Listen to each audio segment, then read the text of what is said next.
What's up, guys? Yesterday I had a very interesting day. I had about $267.95 in sales on 8 items. Now that's not typical, and it was mainly on one item that gave me the most amount of money. And the type of item that it is something I've been preaching on for a while that y'all need to be picking up and looking out for. And this is just another example of that. But we're gonna save the best for last, so stick around at the end of the video and see what it was.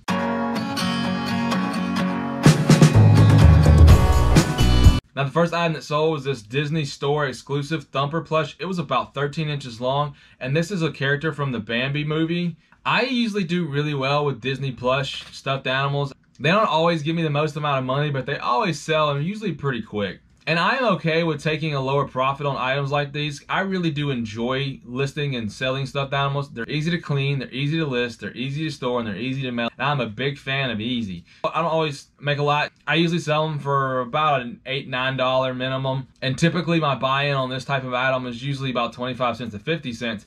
Now this particular stuffed animal, I paid $1 for, which is not usual. I don't usually pay that much for a stuffed animal. This is a small garage sale that we came across a few weeks ago, and it was a multi-family garage sale. But this particular toy was being sold by a child. The parents, were allowing the children to price their own toys and sell them, kind of a way of teaching them about money, which I thought was a really good idea. And so when I originally asked how much she wanted for it, she told me $5. And I was like, no, I'm not paying that much for a stuffed animal. But I didn't want to haggle with a kid, so I just kind of put the toy down and started walking around. I overheard the dad tell the little girl, said, hey, you're probably not going to get that much for the toy. Maybe you should try coming down. She approached me a little bit later and asked me how much I would take for it. Usually I would just offer like 50 cents or something like this, but you know, I felt guilty for doing that for this little kid. So I was like, I offered her $1 and she took it. I didn't look it up at the garage sale. I just personally know that I can sell these relatively quick. But this one sold for $14.99 plus shipping. I think it was like a $7, $8 shipping. The next item that sold was this Nike t-shirt. This was something I bought early on in my reselling, probably like the first week or two. And honestly, I didn't know what I was doing yet. It's something I've had forever. I didn't make a ton on this, maybe $5 altogether, but wait this long to make that, it wasn't really worth the time. So I'm actually glad to get this item out of my inventory and sent on its way. So whoever you are, thank you. The next item that sold was something I just picked up last week. If you watched the Goodwill road trip video I put up last week, this was something I picked up from there, and I'll put the link up here if you want to check it out. I found a bunch of these old computer softwares unopened. This was one of those. I paid I think like $3 or $4 per box of them. This one sold for $19.99. Free ship. It's one of the lower value ones, but it sold relatively quick, and I'm okay if it sells quick for a lower profits. The next item I got was a Marine Corps t-shirt. I don't typically buy this. I actually bought this a couple weeks ago. Normally, when I'm buying t-shirts, I'm only really getting the vintage t-shirts. Every now and then I'll grab one just to test it out to see how it'll do. This was one of those. I bought it, I listed it a few weeks ago, I sold it, I made a few dollars, not a lot. It's not something that I will ever buy again, but there wasn't a lot of risk involved, and I sold it relatively quick. Honestly, a lot quicker than I thought I was going to. So I'm okay with it. I got out of it, but I won't be buying these anymore. The next item that sold was another miniature lot. It was Drow, like a type of evil elves. I put it up for auction with an $8 shipping. It put up to $15.50. These were mentioned in that bulk buy that I bought a while back that I've mentioned a few times. I've been constantly making money on these things. I love them to death. Definitely be on the lookout for D&D miniatures. This was another lot of miniatures. This one didn't go for as much, and it's because I think it's because the cover photo actually got corrupted and deleted.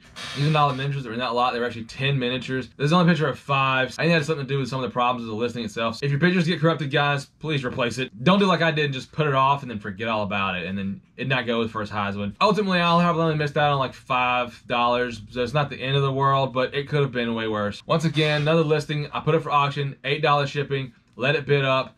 Shipping on this is probably around $3. Super easy to mail. I've done a video on how to ship these things. I'll put a link up for that as well. Go check that out if you want. The next item that sold was another miniature lot. These were 5 ravenous dire rats, and they sold for $12.99 with free shipping. They were not put up for auction. They were buy it now, and they sold for full asking price. Once again, easy to ship. I'm in the black now, making a lot of money on these things. Love them. And the last and final item that sold were 16 U.S. military service medals. These were mostly Desert Storm era medals. There were a few that were like Antarctica service, and there was some couple Korean service medals. Once again, this is military vintage, like collectible items. These things always sell really well for me and usually for a lot of money. So definitely keep an eye out for military equipment. And typically in military stuff, the older the better. I had picked these up actually in one of my earliest videos, and I'll put a link to that up there as well. I had picked these up from a garage sale as well, and I bought them all for $7. I sold sold them for 120. Now, I had accepted a best offer. I had messed around and not listed these things for a long time. They were sitting in my death pile. They were actually just sitting over my desk for like weeks.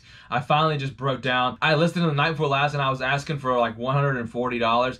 I woke up the next morning with 2 messages about the item. One was to offer me $75, and the other one was asking if I would mail them to France. And at that point, I realized I did not put best offer on the item. I said yes, I can send them to France because I use simple export rate from Pirate Ship. By the way, if you don't, you need to. It saves a lot of money. And typically, if you're doing that, you can sell items before somebody who's going through the GSP. And if you don't know what GSP stands for, it's Global Shipping Program. It's eBay's international shipping program that they do, which is great and easy for you as the seller, but it's really expensive on the buyer end. Buyers will typically go try to find someone who will ship it outside of that program for cheaper, and the simple export rate from Pirate Ship is easily the cheapest one. So after getting that message about shipping it to France, I went back into the listing, I added best offer, and I put in price for shipping to France. He offered me $120. I took it. The item was listed for less than 12 hours, and it sold for $120.